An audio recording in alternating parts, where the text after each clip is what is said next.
I'll just say this about May Day in, 48 hours? That clearly the anger over Trump is feeding it, and that will be very much a part of it. There may even be, and there's different parts of that movement. Some of us were, slightly surprised, I suppose, to see that MoveOn.org had put out in their literature, come to Union Square for May Day, to say no to hate. That's how they, So anyway, I want to reflect a little bit about 10 years ago. Some of us in this room were very much involved in that. Boy, 10 years, doesn't seem like 10 years ago, does it? This was just an incredible social working class explosion that nobody saw coming, least of all the bourgeoisie and the racists, and we didn't see it coming, to tell you the truth, but we welcomed it, I mean, this is the first thing that you could call a general strike in this country, either in all history or certainly for a long, long time. I mean, sectors of the economy, the docks being shut down, millions of people participating in it. I don't know how many people came to Union Square. I don't know whether we're still arguing over whether it was 500,000 or 1 million. But once it gets to a certain point, it doesn't, when everything is shut down and you can't even get there, and it doesn't matter, and the only way you could see it is from an aerial photo. But it was just incredible. Just a few things about it. There was a struggle to crush May 1st. We remember. I was sitting there trying to remember some of the highlights of it. May 1st, 2006 sort of was the high point of about 2 months of protests. To begin in March in the West Coast, and then in April, and all sorts of stuff going on. And then they targeted May Day. And the conservative labor bureaucracy freaked out. And they tried hard. Even in New York, some of you will remember, and they got, quote unquote, progressive trade unionists to sort of be the face for an effort to crush May Day. I won't go into names, forgive and forget to an extent. There were several meetings held at 1199, at least 4 of them, where, and a lot of trade unionists were invited, and they were twisting our arm. Don't do it on May Day. Do it on another day. Make it indoors. Do something. Don't revive May Day. They lost. Actually, we owe a lot to Chris Silvera.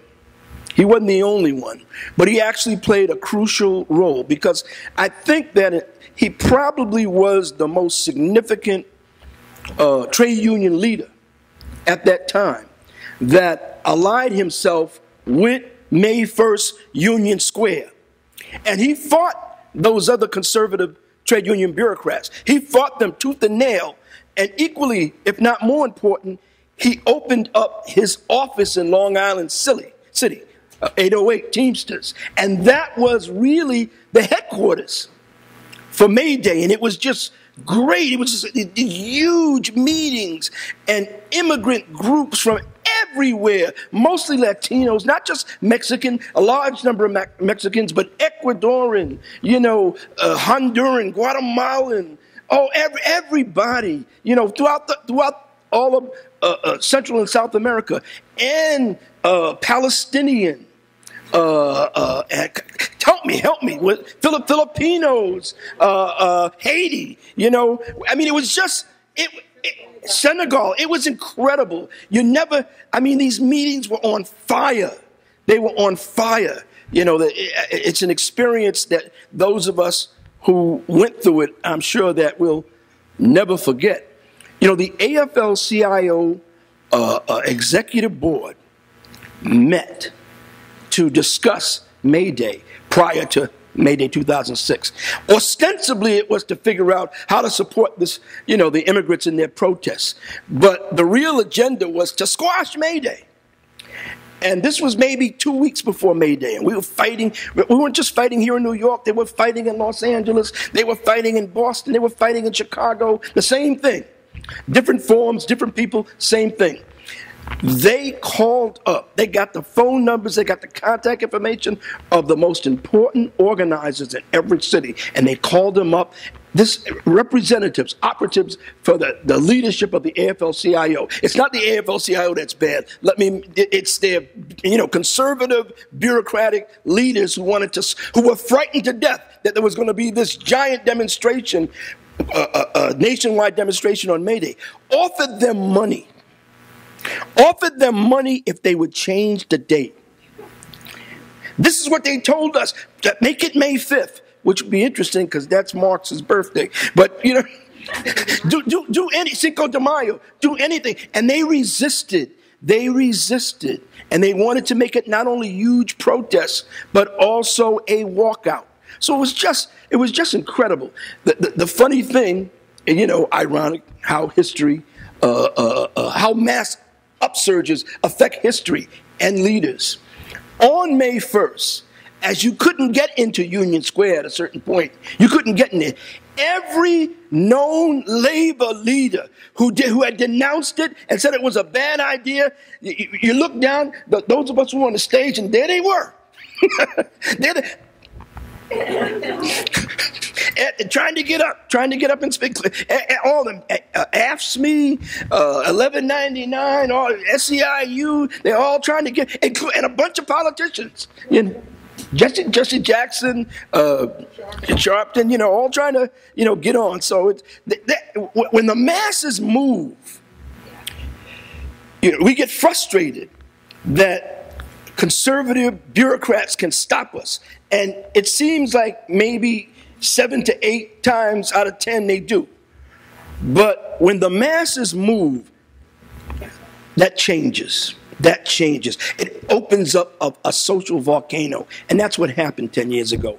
And I just want to echo what Monica said in praising the immigrant workers and youth who, they couldn't get in the Trump event for the most part in Costa Mesa. They couldn't get in. So what they did was shut down the highway.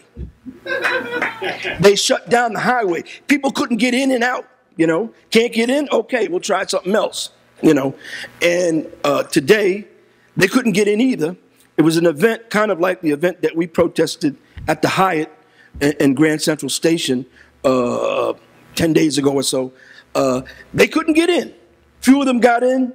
That was good, but that wasn't going to cut it. So they just shut everything down so that cars couldn't get in. They delayed the thing about 2 hours. They delayed Trump's speech around 2 hours. This is incredible. This is just incredible.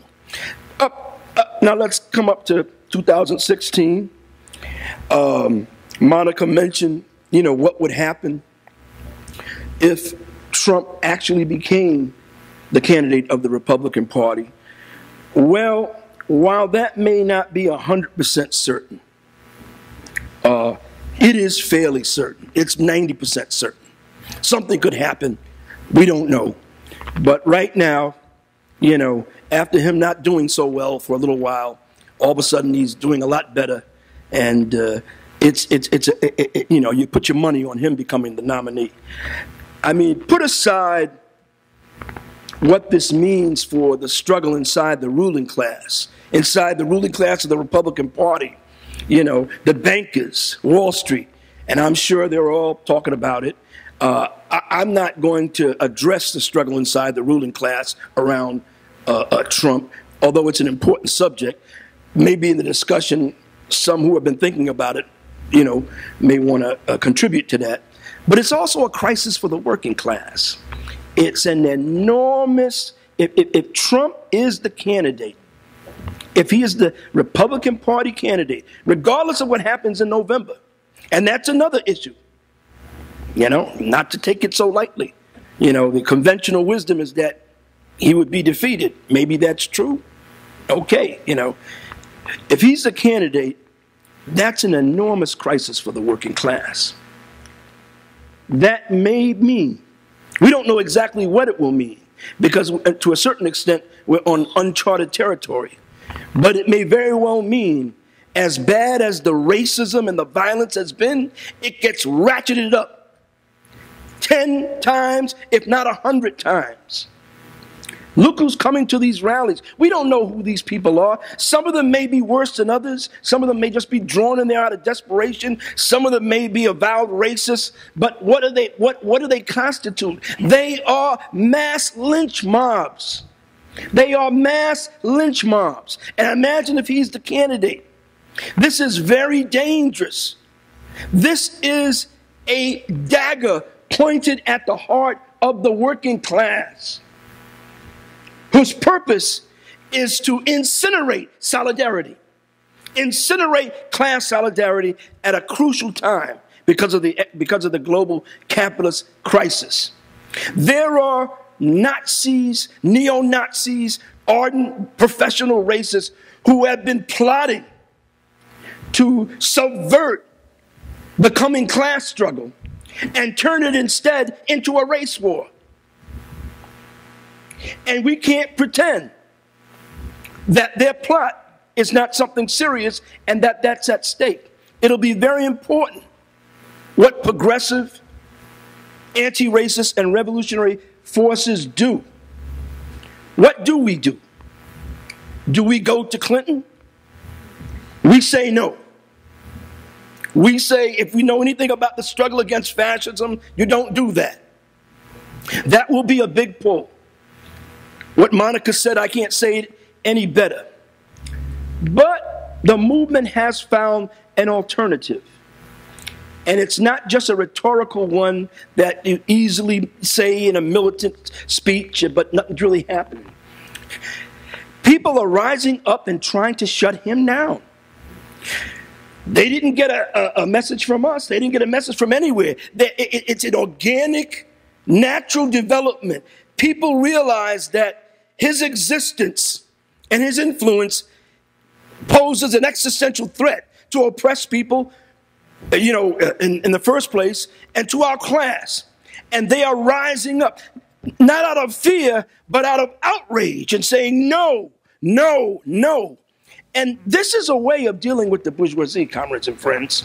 You see, it's one thing to get behind the bourgeois candidate. There'll be a lot of that. We'll say a lot about that, and we'll agitate against it. And there'll be many opportunities for us to explain in our propaganda and agitation why that's a dead end. But these young, brave protesters that are trying to shut down Trump, whether they realize it or not, and some of them do, I'm sure of it, they're sending a message to Wall Street. You want to put this person up? This, racist, this demagogue who appeals to racism in the most overt and vile way, and misogyny and so forth. You want to put him up to threaten us? Well, I'll tell you what, let him go to the White House. You'll have civil war. We'll turn it into a class war. So go ahead. We're not waiting for the elections. We're not running behind some bourgeois politician. We're tearing him down. Actually, and Sarah and I talked a little bit about it. Actually, a few days after the April 14th demonstration, very good demonstration that we had here against the Trump event at the Hyatt and Grand Central Station. I think Tony was involved in the discussion. We were very happy with the way the demo went. A lot of good things to say about it. There were people who did direct action, tried to get in. We had what we called a safe zone, a green zone, where there was a permitted rally and so forth. And there were lots of people roaming around. They actually had to shut down Grand Central Station. But my point is this, especially looking at what happened last night and today in the Bay Area. I think we all agreed that if we had to do it over, we wouldn't even have got a permit. No green zone. We'd have just had mobs of people out there, and if they wanted to shut down all of Grand Central Station, inside and outside, Lexington Avenue, 42nd Street, that's what we would have done. So we learned something. See, it's important. We're not with those, stop the hate, be for Hillary, or forget about Bernie. Stop the hate, no, we're for shut it down. We're for shut it down. This is the way that we fight this kind of threat. And it's the most important thing, I believe, that our party and its allies and the entire movement can do. How can we help it? Find out where these events are, support them, support the young people who are sort of in the front line, get in the front line ourselves if we can. You know, I haven't seen enough, maybe because I haven't been looking, but I'll make the point anyway. I haven't seen enough veterans. I'm not talking about veterans of the armed service. I'm talking about people like myself, veterans, activists of a certain age. You know, I'd like to see more of us. You know, we can do that, you know, once in a while. You know, I'd like to see us go to Trump Tower and shut it down and send a message to the young people. We're with you.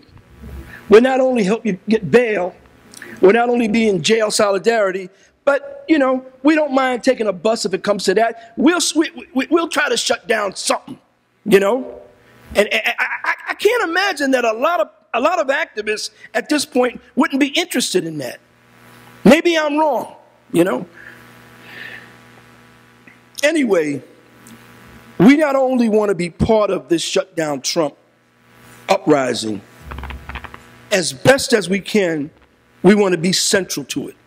Whether that's helping it logistically and in all sorts of ways, or actually being organizationally involved. It's going to be very important, especially if the racism and the violence is ratcheted up. This could be an important test, a transformational test for the party, its friends, and its allies, the People's Power Assembly, et cetera, and all the groups that we work with all over the country. This is going to be a rocking 6 or so months before November. And we're talking about the RNC and the DNC and what may or may not happen there. Wow, it's almost unimaginable because of this new unprecedented political crisis in the country. Now I want to go to Sanders.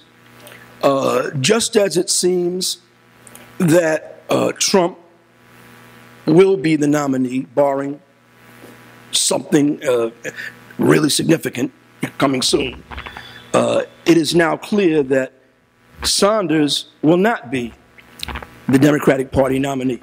And this is a huge crisis for the Sanders movement. Let me say that again. It's a huge crisis for the movement. It's a crisis for us. We shouldn't just, like we're removed from it. Oh, that's the Sanders movement. We have nothing to do with them. It's a crisis for the movement because this is an enormous progressive development that is class character. It's organically a class movement. It may have its contradictions, the biggest one being that it's inside the Democratic Party. Its weaknesses in terms of getting people of color involved in it, and other weaknesses. You know, the candidate has many weaknesses. We can talk about that, you know. But it is nonetheless a tremendous social development that everybody around the world is paying attention to. So we don't want to sit on the side and criticize. We should feel like what happens going forth with the Sanders movement, we have a revolutionary party, has a stake in it. You know, we certainly want to strengthen and win over the most avowed or potentially revolutionary people that are part of the Sanders movement. They're figuring out what they're going to do. I'm sure they're arguing. I would not underestimate the anger at certain layers of this movement. There's tremendous anger. A lot of them just don't want to give up and go for Hillary Rodham Clinton.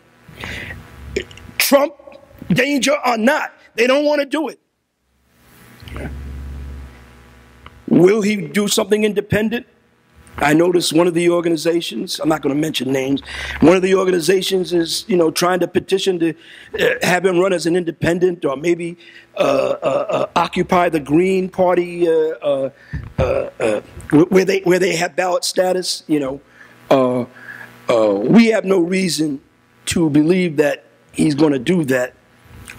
We think that's doubtful, although, you know, hey, you know, it seems like the most likely course of events is that they will try to struggle to get some concessions inside the Democratic Party.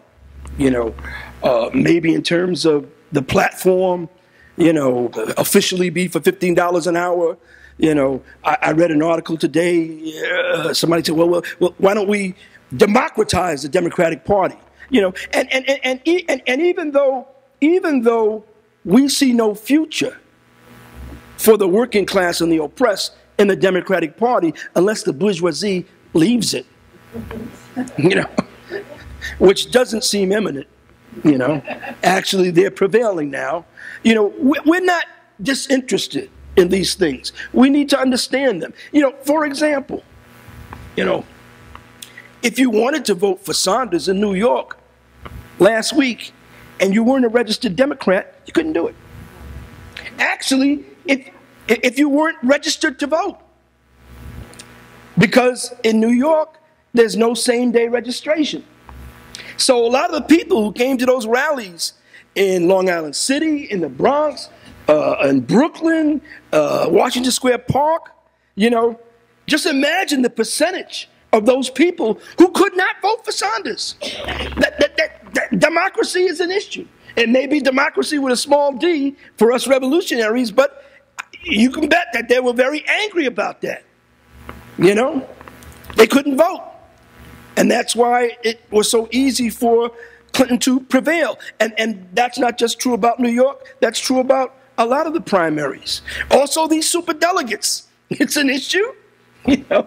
No matter what, no matter who wins a primary, the establishment of the Democratic Party has got, 600 superdelegates. And, it's like scales. We win, So, these are not so important to us, but I raise them because they're important to a lot of people, and we shouldn't just be dismissive of them. Because of these problems, that makes people even more angry. And at the end of the day, if they don't become so demoralized that they want to leave politics, it is these things that push people in a more revolutionary direction. Now, we have some ideas. We want to engage the movement, the Sanders movement. One obvious idea is, support Morehead Lilly, support Workers' World Party campaign. We'll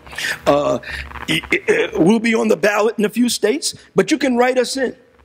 And comrades, we ought to give a lot of attention if we're not already. I know some comrades are giving some attention to it, some research attention. But I think if it's possible, if it's practically possible, we should prepare for significant possibilities to have write-ins. You have to do some work. You have to do a little groundwork. But I think that because of this situation this year, it's worth doing that, Also, especially some of the better elements, young elements in the Sanders movement, it would be a great thing, a necessary thing, a helpful thing, if they could be drawn into solidarity with Black Lives Matter and with the struggle for immigrant rights. It'd be very important, The article that Monica cited, what was the brother who wrote it, Alfredo Lopez? It's insightful because it's not coming from us. It's coming from someone who was invested in the campaign. And what he says, I think he says, I don't know if I'm paraphrasing, probably paraphrasing, that all of the Black and Latino activists, and there were quite a number of them, and leaders who committed themselves wholeheartedly to Sanders, they were frustrated. He can't make a breakthrough. He can't make a breakthrough. Lopez puts his finger on one big problem. We don't know all the problems. And, I think it would be, I don't know if it would be honest for us to even pretend that we knew every answer to this problem. That said, if you're going to marginalize the struggle against racism, and the only way that it gets a little priority is because people keep telling you, they keep telling you, so that finally in your speeches you are talking about the criminal justice system, and you're talking about, prisons, and you're talking about police killing people of color. It was great, but a little too late, And this brother says something, he approaches it from a different direction than we would. He wanted Sanders to be president. It's very pragmatic. We're different as revolutionaries. Our position is that even if it means you're going to lose the election by solidarizing yourself with the oppressed, then you lose. Because the other course is what we call opportunism, and very dangerous, racist, right-wing opportunism. But this brother had another argument. If Sanders was able to really get a hearing amongst the oppressed, that would have been his ticket, because you can't win without the oppressed. It's an interesting discussion, and it's part of the Sanders development, and we'll be going back and saying more and writing more and hearing more about it. There's another thing about the Sanders campaign. This strikes me. It's not necessarily so that in every instance, mass struggle, street struggle, Occupy Wall Street, shut down the bridge, shut down the highway, shut down cities, is the answer or the alternative to an electoral struggle. But sometimes it is. And this is a case where it is. Now imagine, Bernie Sanders became so popular, so many people listening to him. He had the ear of so many young people, millions, and people from other generations, who were devoted to this. This is a political revolution. That's how they described it. I've been thinking for a while, why doesn't he tell them to march on Wall Street? Who knows? It seems to me that if he said it, there'd be millions of people coming out there, And while you're at it, march on State Street too, and shut down the Chicago market, and Boston and Charlotte, North Carolina, which is competing with New York as the national headquarters, international headquarters for banks, Bank of America and others. Shut down the business section in Los Angeles. San Francisco's a big banking and insurance town. So is Atlanta. Why? Okay, you're gonna undermine me, and I can't be the candidate, but we still want free college. So why don't we do this and demand free, make our demands and turn it into not just mass protests, but, no business as usual. I wonder whether anybody in the Sanders campaign is thinking along these lines. If they're not, it suggests that their orientation is towards doing something to improve the Democratic Party, which it's been tried. Even with Jackson, we supported Jackson based on the national question, but we were very clear, to my recollection, that what we wanted was when the Democratic Party establishment finally stopped Jackson, that Jackson should lead the progressives out of the Democratic Party and not just stay there defeated. Of course, he didn't. That wasn't his orientation, and it doesn't seem like that's Sanders' orientation. The main thing, comrades, is this is with all of its political problems, they're our problems. Once again, we shouldn't set ourselves apart from it. We shouldn't be afraid. We may be witnessing the revitalization and the reorganization of large sectors of the left. Maybe not, but maybe so. And we want to be in it with our revolutionary views. We should not be afraid of alliances. We should not be afraid to take bold initiatives, either in concert with mass organizations or through our election campaign. We should try things. Maybe Sanders is not going to call a march on Wall Street, but that doesn't mean others can't do it, you know? We should be imaginative and bold. I know our forces are small, and we have shortcomings in other ways, resources, etc., you know, and some of us are getting no younger, and there's limits to what we can do, you know, but that's always the case. That should never stop you. This is our moment, and it could be a transformational moment if we embrace it. Heather's thought that the Sanders campaign is a conspiracy is true. It's true, but in a way, any bourgeois initiative or project is designed to strengthen capitalism and its institutions ultimately, unless it gets sidetracked in a revolutionary direction.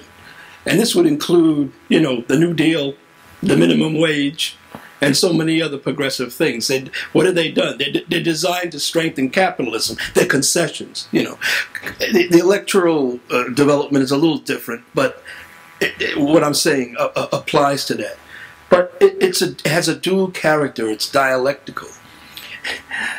We can't think for a minute that the ruling class, you know, is happy that someone calling themselves a democratic socialist is doing so well electorally and actually, according to polls, would beat Trump, you know, at the center of world imperialism and reaction and counter-revolution. This is not good news for them, you know, and that there would be such an outpouring of people, and primarily young people. That's important. That's important. So they'll keep trying. They'll keep trying to find a way to trap them in the Democratic Party in something else that's non-threatening, you know. But like the title of, you know, our discussion tonight, you know, the Sanders and Trump should be a wake-up call for revolutionaries. When we see it through our own eyes that somebody who calls himself a democratic socialist, whatever he really is getting millions of votes, you know, rivaling, you know, someone who should be far more powerful and have no problem whatsoever winning, you know, and polling higher than, you know, the probable nominee of the opposing bourgeois party. When we see that, revolutionary socialists should say, we got to get out. Wow, you know, there must be a big opening. Or if any of us have come to the conclusion that, you know, the social forces outclass, whether it's the oppressed, whether it's the youth, you know, they're way behind, you know, and we have no chance, and, you know, the revolutionary upturn or the possibility for growth, that's we won't see it in our lifetime. All of this new information flies in the face of that. And the real problem is, comrades and friends, sisters and brothers, is that the revolutionary section of the left is weak. That is the huge problem. It's weak and not in a position to take advantage of this, you know. And we have to demonstrate, it's incumbent upon us to demonstrate, for everybody who wants to be a revolutionary communist, and takes all of this or some of this in a revolutionary direction, that we are alive, we are dynamic, we're not just part of the past that's brittle and breaking, because some of the old left you can describe as that. They're stagnant, they cannot move. And sometimes when you're stagnant and incapable of relating to a new development, a huge development, well, you become cynical. And you say, oh, that's not important. And you stay safe. You're safe. You're safe. You know, I know better than them. You know, We know a lot of older, black activists who we respect, and who they kind of like, the Black Lives Matter. What do they know? They don't. We're Marxists. It's one comes with the other. The party is going to demonstrate that it does not suffer from any of those maladies. That we know the Democratic Party is a trap. And we know that the Saunders Project, whether he realizes it or not, and I think he does, that ultimately it's designed to do what the Democratic Party has tried to do. Trap movements. That's the Democratic Party. That's what they do. They trap movements. There's a movement. There's an uprising. Let's trap it. Let's get it. Let's get it before it gets out. Let's get it before it gets militant. Let's get it before it's dangerous. Anti-war, anti-racist, you got it. He knows that. But that doesn't deny what's going on. That doesn't deny what's going on underneath. And we are going to follow this. We are curious. We are very, very curious. And we don't want to dismiss anything. We want to find out about everything. Every nuance, every detail. Why is this sector doing this? Why is this sector doing that? Do we owe ourselves any less? Do we owe our class any less than that? This is a serious approach. This is a serious way to approach. Because what could be happening? I mean, this is just beginning.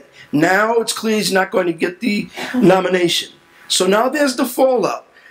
There's a possibility that much of it will dissipate and disappear and be overwhelmed by the bourgeois elections in November. And that's what happens a lot of the time.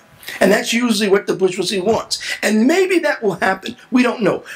But maybe so much has been stirred up because of the economic crisis that it just doesn't dissipate. But some sectors of it hang around and they look for new avenues. And some of those avenues are in a left and revolutionary direction. If that's the case, we don't want to be ignorant of that. We don't want to have to rely on some other group to come tell us that. We want to know that based on our own curiosity. Even if we're small and by virtue of that can't be everywhere and see everything. And fortunately these days there's social media, which to a certain extent can compensate for that. But there's nothing like being amongst the masses, So, back to the theme of this discussion. Saunders, Trump, a wake-up call for revolutionaries.